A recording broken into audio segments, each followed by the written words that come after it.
Welcome back po sa Tarot Page Philippines. So for this video, gawin natin ang weekly horoscope para po sa may mga sun, moon, and rising zodiac sign na Libra.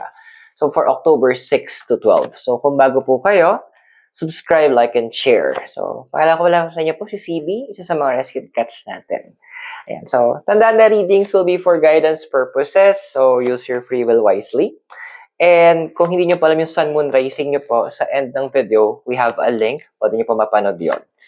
Okay, so for private readings, spell works, or even donations po via Gcash or Maya, you can use the details doon sa description sa baba. Or pwede nyo pong gamitin yung ating thanks button. So, Libra, how are you? Ang dami magulong buhay ngayon. So, kamusta ka? So, we have here is the Queen of Wands.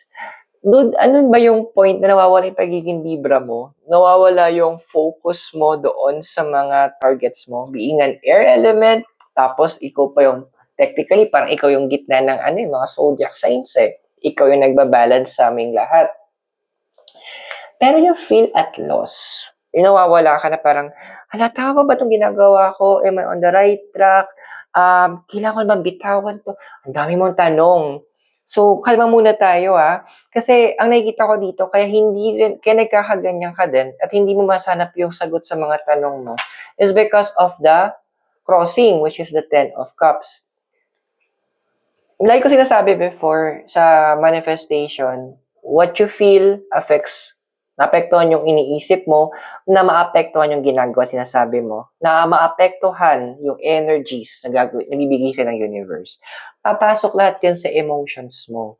Alam mo yung tipong air element ka, masyado ka nang sanay na ginagamit mo yung intellect mo to the point na hindi mo na alam paano gamitin yung emotions mo. Dude, damaged emotions needs to be repaired, needs to be healed. Hindi pwedeng okay lang yan, pwede na yan. No, sometimes you need to take precautionary kasi sabi nga nila, prevention is better than cure. So, may sugat na eh. Huwag na nating hayaan na tumagal siya, huwag nating hayaan na doon lang siya. Give it time para maayos mo. Kaso nga lang, ito na. In terms of your desire, we have here is the 7 of Cups. Ayun lang, hindi mo naman uunahin mo kasi meron kang regular responsibility, may special responsibility ka, may regular commitment, meron ka special commitments, may kailangang kapuntahan. Wait lang, pwede bang unahin mo muna yung pinaka-root? Pwede bang yung sarili mo muna? Pwede bang i-heal mo muna yung mga kailangan mo i-heal? Parang ganito lang yan eh. May flat tire ka na. Hindi malapit pa, sige, kaya pa yan. Doon masisira yung gulong. So, kailangan mo na tumigil para ayusin yon. Kasi may mga delivery ako. Yes, I know. But, meron ka ka muna, tinatawag natin pit stop. Yung parang sa karera, di ba, minsan tumitigas na para magpalit ng gulong, mag-refill, or kung ano. Yun yung pinapagawa sa'yo ng universe. Actually, yun ang hinahanap ng inner self mo. Kailangan mo na mag-overhaul. Kailangan mo na mag-repair. Kailangan mo munang maayos. Kasi yung foundation mo, we have here the Page of Swords. Ang dami mo mga plan. But those plans, hindi siya makausad ng maayos, hindi siya makagalaw ng maayos. Kasi nga, sira yung gulong mo, sira yung makina mo. Diba? Laki niya. Nasira yung pinaka-vehicle, which is ikaw. And yung motor mo, which is your emotions. So, kailangan mo magkaroon ng moment na maasikaso mo na lahat ng nararamdaman mo. Hindi naman kita masisisi. Bakit ganon? Kasi sa past mo, we have here is the si Justice. May tipong, ito yung ruling card mo eh. Pinipilit mo na maging patas sa lahat. Pinipilit mo maging pantay-pantay. Pero, saan nga madalas kaya na yung huling pumipili pa. Yung kumbaga sabihin natin, may pilian ng kineme, ikaw naghati. Ending, ikaw yung huling, ginagawa mo, to be fair, ikaw ni huling pumipili. The thing is, nilamangan ka pa. Yun yung medyo hindi ko lang maintindihan din. Siguro may mga ganong klaseng tao, hindi mawawala sa mundo, mga mapaglinlang, mapaglamang. So, it's okay. naintindihan na natin na hindi sa lahat ng oras, we need to allow that to happen. Kasi, ito yung maganda. Yung ikaw in the future, it's the high priestess. This is about the intuition. Eto na ha, kapag may mali ka na nakikita, nakikiusap na ako sa'yo, huwag mo nang i-psychologist. Ay, hindi, baka ako lang yun. Or, ay, hindi, baka naman ganito. Kasi, na-late lang siya, chuchu, blah, blah.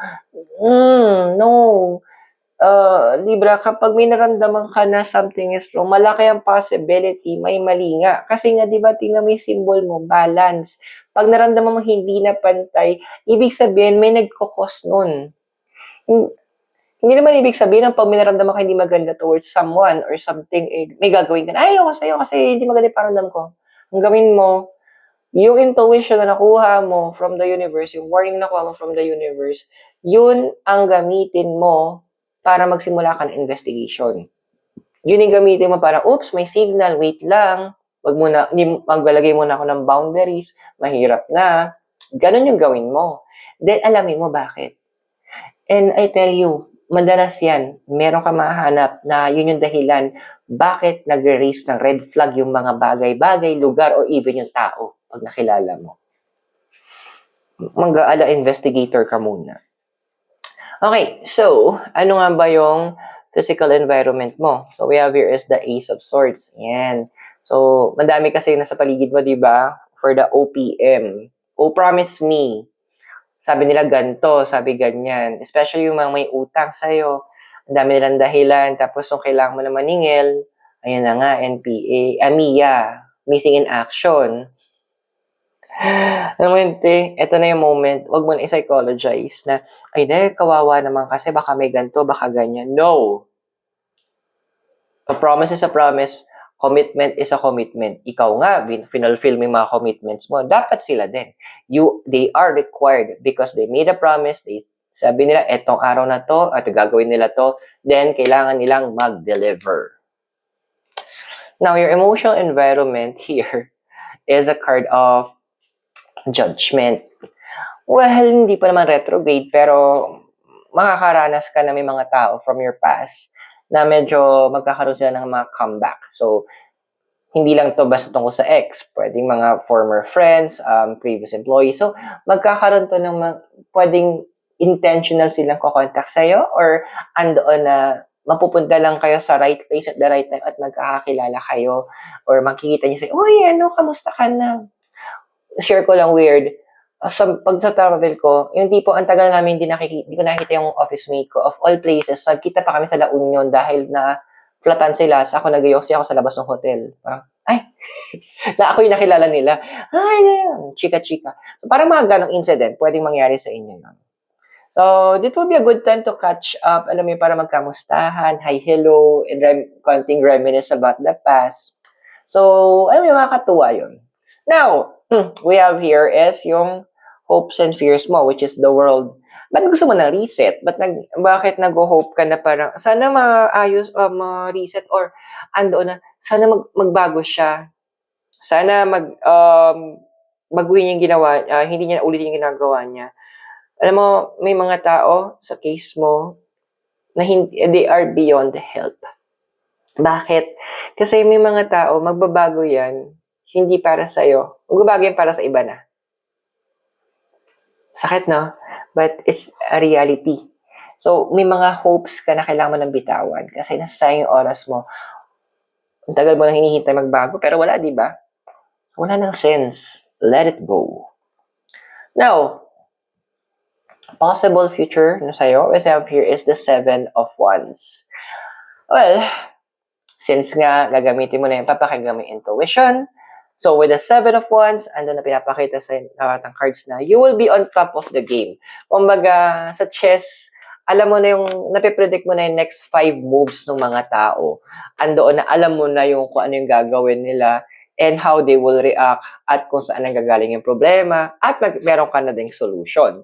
So, this means pwede mo itong apply hindi lang sa mga relationship mo, sa mga friends mo, but you can also apply this kung sa career path mo or even in your finances. Kasi magkakaroon ka ng idea if you should be investing in this, kailangan mo ba ito o hindi. So, use that intuition wisely. para sa'yo. So I hope nakatulong yung readings, and remember, those are for guidance purposes. Use your free will wisely. And if you're new, subscribe, like, and share. At kung gusto niyo po ma-access ang ating extended readings, click the join button sa baba. So, maraming salamat sa iyo, Libra. God bless, Namaste, Hare Krishna, and blessed be. And I hope magkita tayo sa extended readings. Mula po dito sa Baguio, kasama po si CB. This is Aero, and I'll see you very soon.